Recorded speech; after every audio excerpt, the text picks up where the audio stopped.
요한복음 2장에 의하면 예수님께서 그리스도로서 공생애를 시작하신 직후 이른바 성전 정화 사건이 있었습니다. 시장 바닥으로 전락한 예루살렘 성전을 예수님께서 정화하신 것입니다. 그와 관련해서 요한복음 2장 13절에서 16절이 이렇게 증언합니다. 유대인의 유월절이 가까운지라 예수께서 예루살렘으로 올라가셨더니 성전 안에서 소와 양과 비둘기 파는 사람들과 돈 바꾸는 사람들이 앉아 있는 것을 보시고 노끈으로 채찍을 만드사 양이나 소를 다 성전에서 내쫓으시고 돈 바꾸는 사람들의 돈을 쏟으시며 상을 엎으시고 비둘기 파는 사람들에게 이르시되 이것을 여기서 가져가라. 내 아버지의 집으로 장사하는 집을 만들지 말라 하시니라. 어떻게 거룩한 예루살렘 성전에 짐승을 판매하는 상인들이 있을 수 있으며 또 왜 예루살렘 성전에 돈을 바꾸는 환전상이 있어야 하는지 의아해하는 분들이 있을 수 있습니다. 옛날 유대인들은 짐승을 제물로 하여 하나님께 제사를 드렸습니다. 하나님께 바치는 제물인 만큼 제물로 바쳐지는 짐승은 그 어떤 흠이나 결점도 없어야만 했습니다.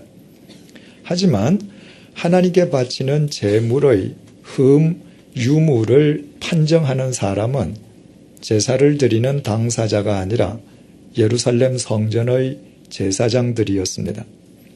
그들은 제사를 드리는 당사자가 자기 집에서 가져온 제물은 무슨 트집을 잡아서든 불합격시킨 대신에 예루살렘 성전에서 돈을 내고 구입한 제물은 흠의 유무에 상관없이 무조건 합격 판정을 내려주었습니다. 따라서 하나님께 제사 드리기 원하는 사람들은 어쩔 수 없이 예루살렘 성전에서 판매하는 제물을 구입할 수밖에 없었습니다. 그것은 요즘 용어로 표현하면 독점 체제였기에 제물의 값이 턱없이 비쌀 수밖에 없었지만 하나님께 제사 드리기 원하는 사람들로서는 그 이외에는 다른 방도가 있을 수 없었습니다. 또 유대인 가운데 만 20세 이상 된 남자는 반드시 매해 반 세겔씩 성전세를 성전에 납부해야만 했습니다. 그런데 그 성전세를 시중에서 유통되는 일반 화폐로는 납부할 수가 없었습니다. 성전 안에서만 통용되는 성전 화폐로만 납부할 수 있었습니다. 결국 만 20세 이상의 남자들은 비싼 수수료를 내고 성전 안에 있는 환전상으로부터 성전 화폐를 바꾼 뒤에야 성전세를 납부할 수 있었습니다. 이처럼 성전에서 재물을 팔고 돈을 바꾸어주는 상인들이 거두어들이는 막대한 수익금의 상당 부분은 그들의 배후에 있는 대제사장을 비롯한 유대 종교 지도자들에게 돌아갔습니다. 따라서 예수님께서 상인들이 장악하고 있는 예루살렘 성전을 정화하셨다고 하는 것은 그들을 모두 성전에서 몰아내셨다고 하는 것은 곧 그들의 배후 세력인 유대 종교 지도자들에 대한 도전이었습니다. 자기 사익을 위해서 하나님의 이름을 이용하는 그들이야말로 하나님과 인간 사이를 가로막는 가장 큰 장애물이었기 때문입니다. 그런데 마태복음 21장은 예수님의 성전 정화를 한 번 더 증언해주고 있습니다. 시기적으로 마태복음 21장의 성전 정화는 요한복음 2장에서 예수님께서 성전을 정화하신 이후 3년이 경과한 시점, 다시 말씀드리면 예수님 공생의 마지막 시점이었습니다. 분명히 예수님께서 3년 전에 예루살렘 성전을 정화하셨음에도 불구하고 예루살렘 성전은 또다시 유대 종교 지도자들의 하수인들인 상인들이 장악하고 있었습니다. 예수님께서는 마태복음 21장 13절을 통해서 그들을 이렇게 질타하셨습니다. 기록된 바 내 집은 기도하는 집이라 일컬음을 받으리라 하였거늘 너희는 강도의 소굴을 만드는도다.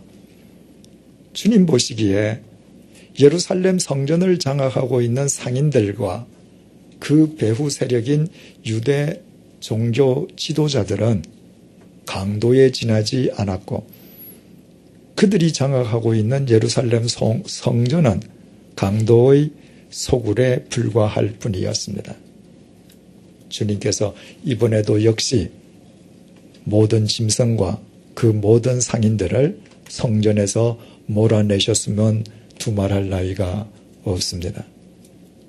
이처럼 성전을 정화하는 것으로부터 시작된 예수님의 공생애는 성전을 정화하시는 것으로 끝을 맺고 있습니다.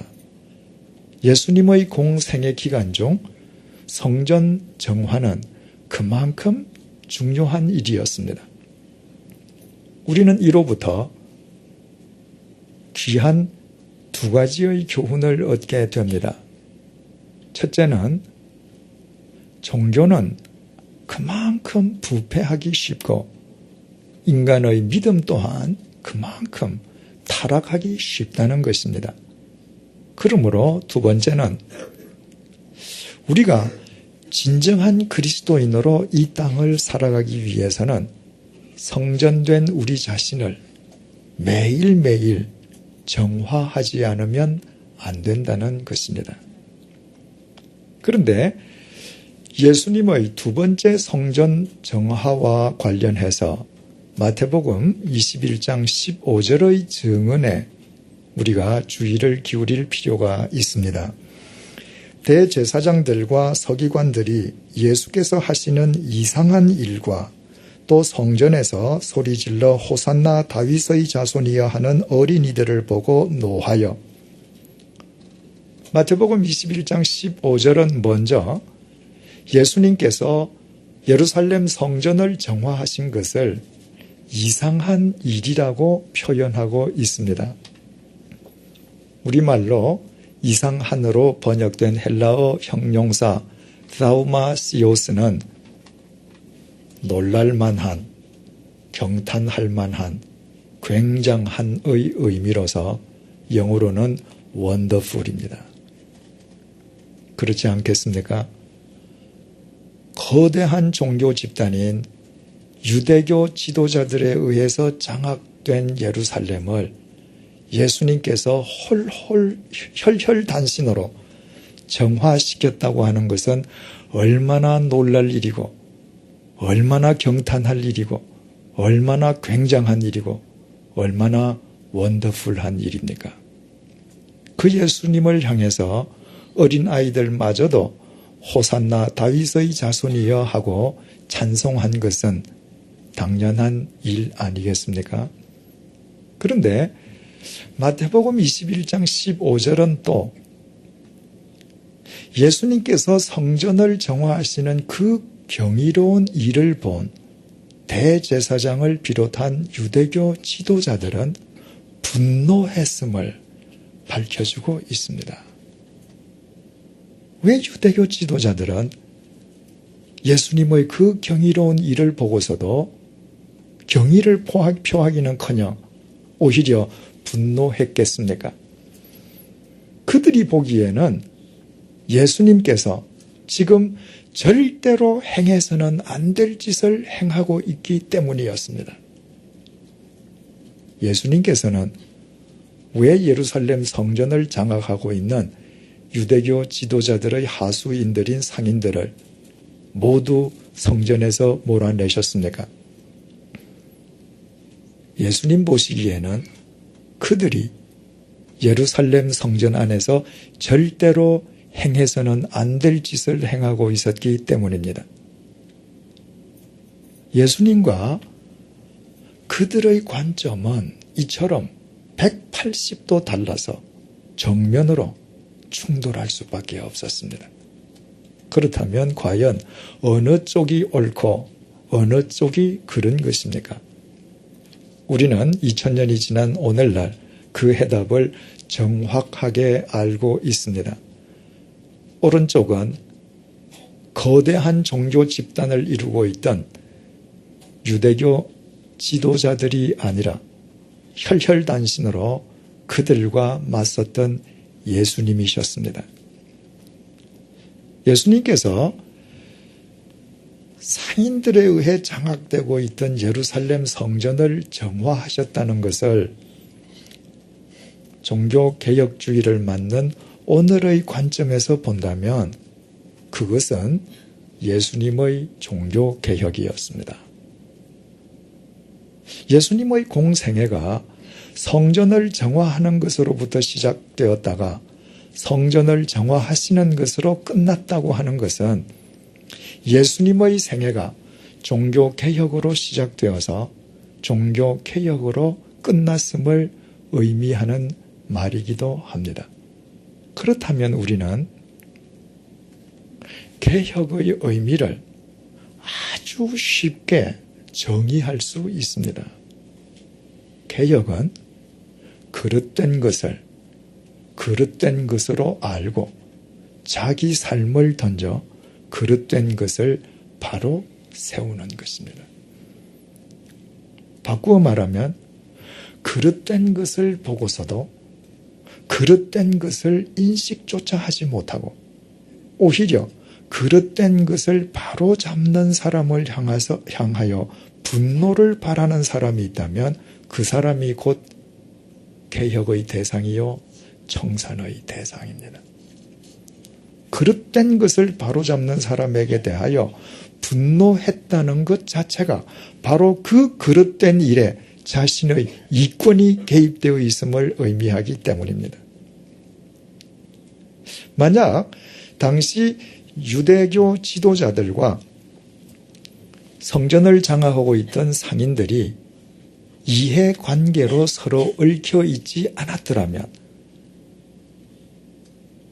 그들을 몰아내시고 성전을 정화하시는 예수님을 유대교 지도자들 역시 경이롭게 여기며 어린아이들처럼 호산나 지금 구원하소서 하고 찬양했을 것입니다. 그러나 예수님의 성전 정화에 대해서 그들이 분노했다고 하는 것이야말로 예수님께서 쫓아내신 상인들과 그들 자신의 이해관계가 직결되어 있음을 스스로 입증하는 일이었습니다. 유대교 지도자들은 무신론자들이 아니었습니다. 쇠붙이나 돌멩이나 나무로 만들어진 소위 우상을 섬기는 사람들도 아니었습니다.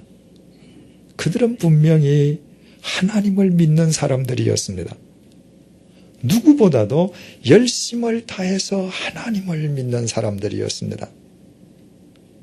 그런데도 왜 그들이 이처럼 어처구니 없는 짓을 행하고 있습니까? 하나님을 믿는다면서도 그들의 궁극적인 가치관이 이 세상에서 눈에 보이는 것에만 국한되어 있었기 때문입니다. 하나님을 믿음으로 더 많은 것을 소유하고 더 높은 직책과 직위, 명예를 얻는 것을 그들의 삶과 믿음의 최종적인 목적으로 삼고 있었기 때문입니다. 반면에 예수님께서는 이 땅에 계시는 동안 보이지 않는 영원한 하나님의 말씀, 영원한 하나님의 생명을 위해 사셨습니다. 보이지 않는 것을 위해 사셨기에 예수님께서는 눈에 보이는 인간의 명예와 당신의 육체마저도 내어놓으실 수 있었습니다. 보이지 않는 것 앞에서 보이는 것의 가치란 있을 수가 없기 때문입니다. 여기에서 우리는 또 하나의 교훈을 얻게 됩니다. 아무리 하나님을 열심히 믿어도 눈에 보이는 것만을 추구해서는 당장 화려하게 살 수는 있지만 절대로 참다운 그리스도인으로 살 수 없다는 것입니다. 눈에 보이는 것만을 추구해서는 머지않아 반드시 개혁과 청산의 대상으로 몰락할 수밖에 없다는 것입니다. 눈에 보이는 것만을 추구해서는 옳고 그른 것을 제대로 분별할 수가 없기 때문입니다. 오직 보이지 않는 것을 추구하는 사람만 이 세상의 그릇된 것을 바로 세우는 경이로운 일을 할 수 있습니다. 눈에 보이지 않는 영혼의 거울 앞에서만 무엇이 옳고 그른지, 무엇이 짧고 무엇이 긴지, 무엇을 취하고 무엇을 버려야 할 것인지가 확연하게 보이기 때문입니다. 다메섹 도상에서 진리요 빛이신 예수 그리스도의 태풍을 만나서 시력을 상실했던 사울은 다른 사람의 손에 이끌려서야 다메섹에 들어갔습니다. 그리고 그는 다메섹의 직가에서 사흘 동안 식음을 전폐하며 주님께 금식 기도를 드렸습니다. 그의 기도가 얼마나 주님을 흡족하게 했던지 주님께서 사울을 위해 이미 다메섹에 예비해 두셨던 아나니아를 사울을 위해 움직이게끔 그에게 명령하실 때 보라, 그가 지금 기도하기 때문이라고 주님께서 감탄을 바라실 정도였습니다. 지난 시간에 생각해 본 것처럼 그때의 사울의 기도는 자기를 버리고 자기 자신을 주님께 동여매는 기도, 자기 중심으로부터 하나님 중심으로 자기 삶의 축을 옮기는 존재적 기도였기 때문입니다. 그러나 사울을 찾아가서 안수해 주라는 주님의 명령을 아나니아는 선뜻 순종할 수가 없었습니다. 그래서 아나니아는 본문 13절, 14절을 통해서 주님께 이의를 제기했습니다. 아나니아가 대답하되 주여, 이 사람에 대하여 내가 여러 사람에게 듣사온즉 그가 예루살렘에서 주의 성도에게 적지 않은 해를 끼쳤다 하더니 여기서도 주의 이름을 부르는 모든 사람을 결박할 권한을 대제사장들에게서 받았나이다 하거늘 예루살렘 교회를 잔멸한 사울의 악명은 예루살렘에서 무려 200km 이상 떨어져 있는 다메섹에까지 이미 널리 퍼져 있었습니다. 다메섹의 그리스도인들은 사울이 왜 다메섹을 방문했는지 방문 목적과 이유를 익히 알고 있었습니다. 그 모든 사실을 소상하게 알고 있던 아나니아는 자기 자신이 알고 있는 대로 주님께 아뢰었습니다. 주님께서 본문 15절을 통해서 아나니아에게 다시 명령하셨습니다. 가라, 이 사람은 내 이름을 이방인과 임금들과 이스라엘 자손들에게 전하기 위하여 택한 나의 그릇이라. 이방인과 임금들과 이스라엘 자손들이라면 빈부 귀천을 막론하고 이 세상 모든 사람들을 의미합니다. 예수님께서는 이의를 제기하는 아나니아에게 재차 사울을 찾아갈 것을 명령하셨습니다. 이유인즉 사울은 주님께서 당신의 이름을 이 세상 모든 사람들에게 전하기 위하여 친히 택하신 나의 그릇, 즉 주님의 그릇이었기 때문입니다. 우리는 주님의 이 말씀 앞에서 사울이 다메섹에서 주님을 인격적으로 만나기 이전까지는 자기 자신을 위한 자기의 그릇으로 살았다는 사실을 알게 됩니다. 자기를 위한 자신의 그릇 속에 담을 수 있는 것이라곤 자기 욕망밖에 없습니다.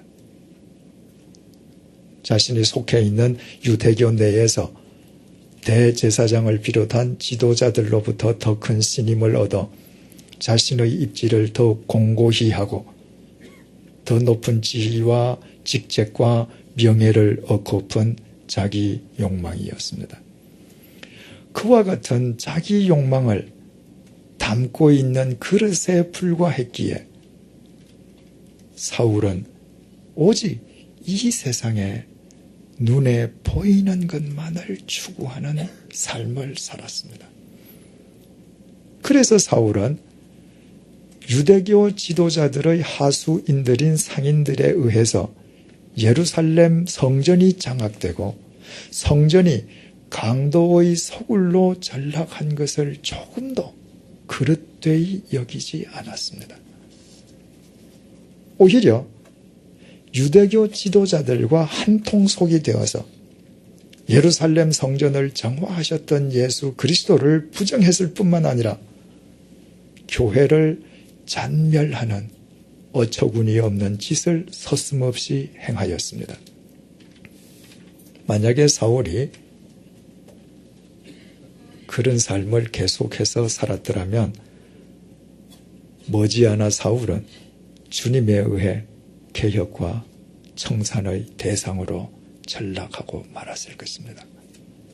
그러나 사울은 다메섹의 직가에서 자신은 더 이상 자신을 위한 자기 그릇이 아니라 주님으로부터 택함받은 주님의 그릇임을 인식한 이후부터 일평생 주님의 그릇으로 일관된 삶을 살았습니다.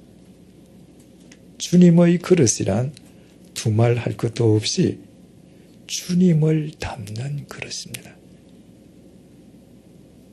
주님의 영원한 생명, 주님의 영원한 진리를 담는 것입니다. 그 모든 것은 눈에 보이지 않는 것입니다. 사울이 본문 이후에 일평생 주님의 그릇으로 일관된 삶을 살았다고 하는 것은 이 이후에 사울은 보이지 않는 것을 자기 삶의 목적으로 삼았음을 의미합니다. 그래서 사울은 그 자신의 입으로 고린도후서 4장 18절을 통해서 이렇게 고백했습니다. 우리가 주목하는 것은 보이는 것이 아니요 보이지 않는 것이니 보이는 것은 잠깐이요 보이지 않는 것은 영원함이라. 눈에 보인다고 하는 것 자체는 더 이상 영원하지 않다는 것입니다. 그래서 사울은 보이지 않는 것, 영원한 것을 추구하기 시작하면서 이 어두운 세상, 그릇된 세상을 바로 세우는 진정한 개혁자, 영적 개혁자, 진리의 개혁자의 삶을 살 수 있었습니다. 보이지 않는 것 앞에서 옳고 그른 것을 바르게 분별할 수 있었기 때문입니다. 오늘은 1517년 10월 31일 마르틴 루터가 종교 개혁의 기치를 올린 지 490주년이 되는 종교 개혁 주일입니다. 당시 로마 가톨릭 교회는 성직을 매매하고 심지어 면죄부를 판매하는 등 극도로 부패하여 개혁과 청산의 대상이 되어 있었습니다.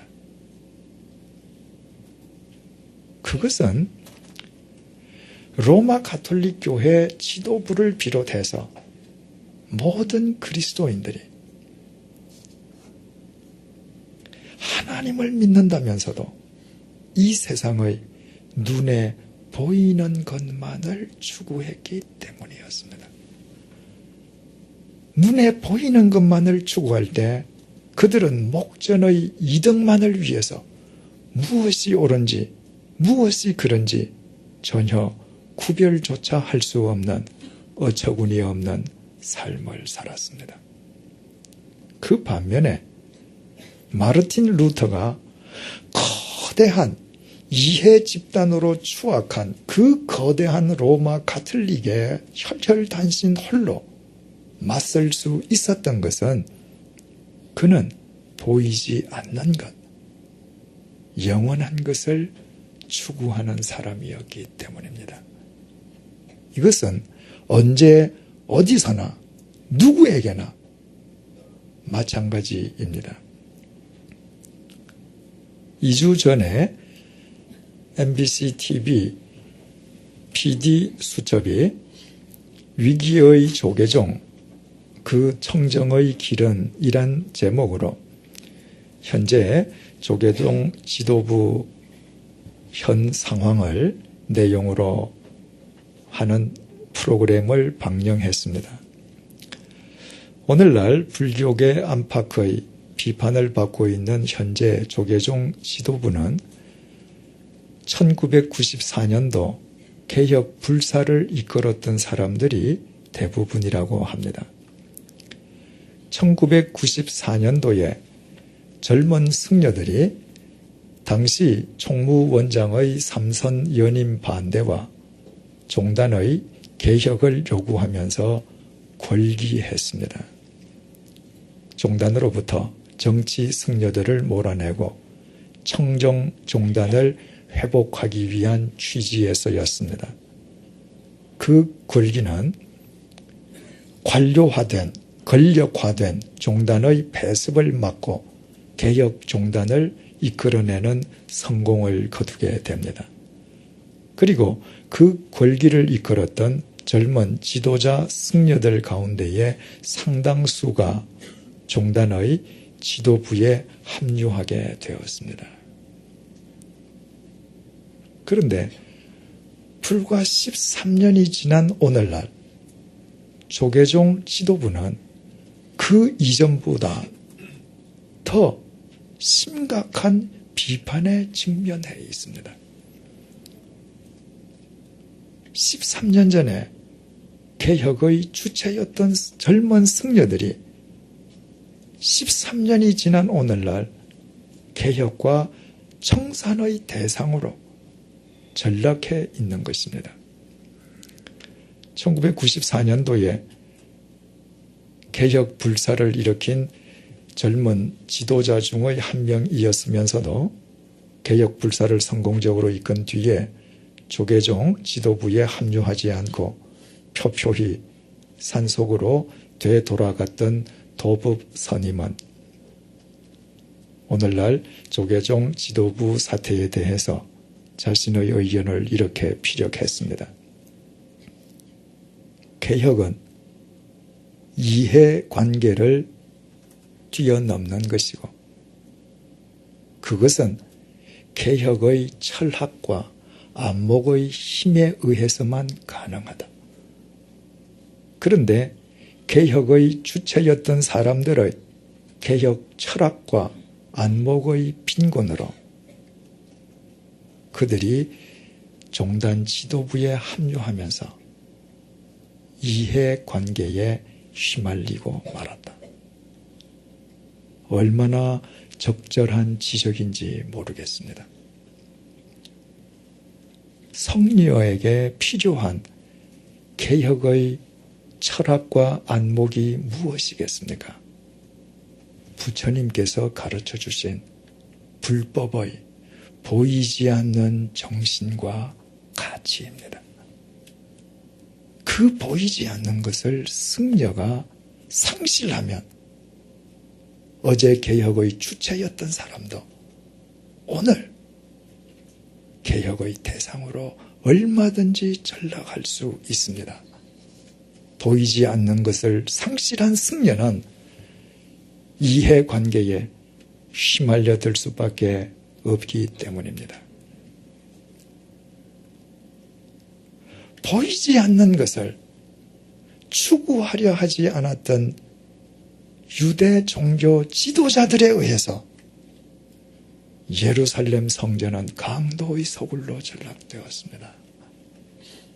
오직 보이는 것만을 추구했기에 그들은 자신들에 의해 예루살렘 성전이 강도의 소굴로 변했음에도 불구하고 그 잘못을 깨닫지도 못하는 어처구니 없는 삶을 살았습니다. 중세기 로마 가톨릭 교회가 눈에 보이는 것만을 추구했을 때 로마 가톨릭 교회는 추악한 이해 집단으로 전락하고 말았습니다.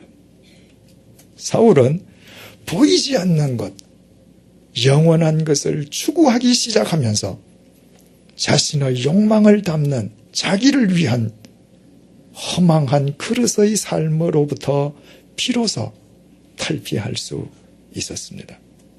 마르틴 루터 역시 보이지 않는 것을 추구함으로 종교개혁의 기치를 올릴 수 있었습니다.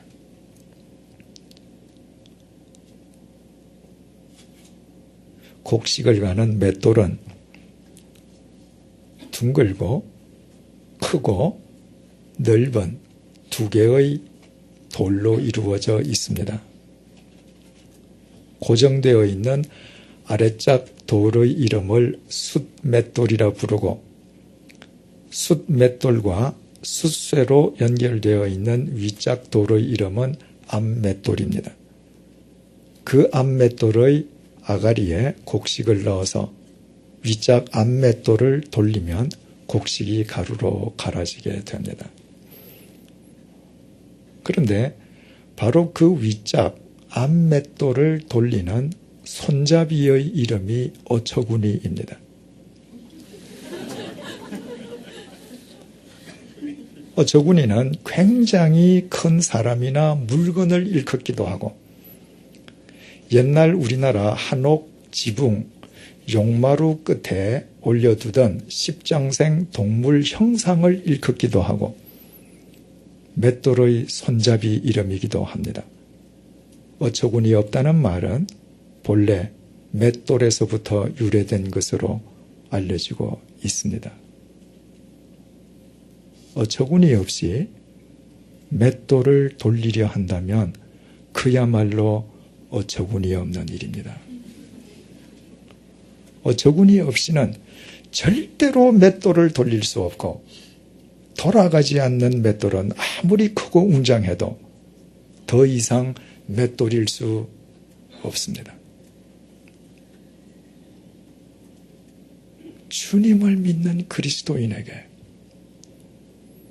보이지 않는 것을 추구하는 것은 맷돌의 어처구니와 같음을 알고 계십니까? 그리스도인이 보이지 않는 것을 추구하지 아니하면서도 그리스도인답게 살려 한다면 그것은 어처구니 없이 맷돌을 돌리려 하는 것처럼 어처구니 없는 짓일 수밖에 없습니다. 그 사람은 이해득실의 눈이 멀어 옳고 그른 것을 절대로 바르게 분별할 수 없기 때문입니다. 사랑하는 교우 여러분, 우리는 더 이상 우리 자신의 욕망을 담는 그릇이 아니라 주님께로부터 부름받은 주님의 그릇임을 알고 계십니까? 우리 모두 주님의 그릇인 우리 자신을 주님으로 채우십시다. 보이지 않는 주님의 그 영원한 말씀, 그 생명으로 우리 자신을 채우십시다. 그때에만 우리 모두 우리 자신을 진리로 갈아내는 진리의 맷돌일 수 있고 성전된 우리 자신을 날마다 정화하는 자기 개혁을 이룰 수 있습니다. 가정도, 일터의 개혁도, 교회의 개혁도, 한 나라의 개혁도 자기 개혁으로부터 시작되고 그것은 보이지 않는 것을 추구하는 것으로만 가능합니다. 기도하시겠습니다.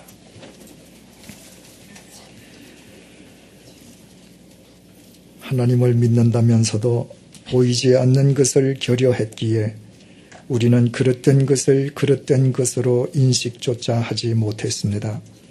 주님 안에서 영원한 생명을 얻었다면서도 보이지 않는 영혼을 추구하지는 않았기에 세상의 그릇된 것을 바로잡는 사람들을 경이롭게 여기기보다는 오히려 그들이 내 곁에 있다는 것 자체를 불편해했습니다.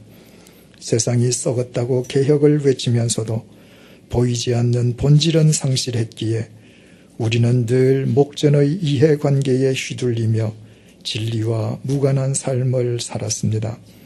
오직 세상에서 보이는 것만을 추구하느라 주님을 믿는다는 우리 자신은 허망한 욕망의 그릇에 불과했습니다.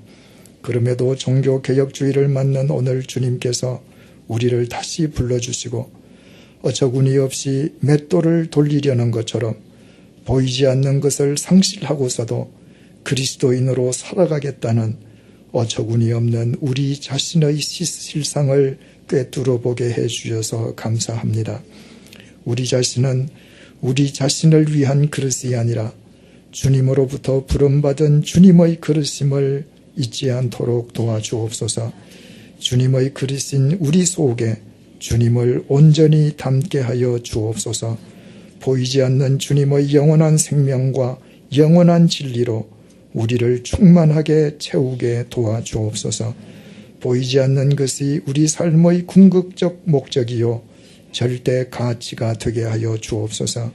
그리하여 보이는 이 세상에서 자기 자신을 진리로 갈아내는 진리의 맷돌이 되게 하시고 날마다 성전된 자기 자신을 정화하는 자기 개혁을 이루어가게 하여 주옵소서. 날이 갈수록 더욱 보이지 않는 것을 추구하므로 아무리 나이가 들어도 주위 사람들로부터 개혁이나 청산의 대상으로 취급당하지 않고 오히려 우리로 인해 우리의 가정과 일터, 교회가 그리고 사회가 날로 개혁되게 하여 주옵소서. 이 시간 이후 더 이상 주님 밖에서 어처구니 없는 삶이 아니라 주님 안에서 분명 어처구니 있는 삶을 살게 하여 주옵소서. 예수님의 이름으로 기도드립니다. 아멘.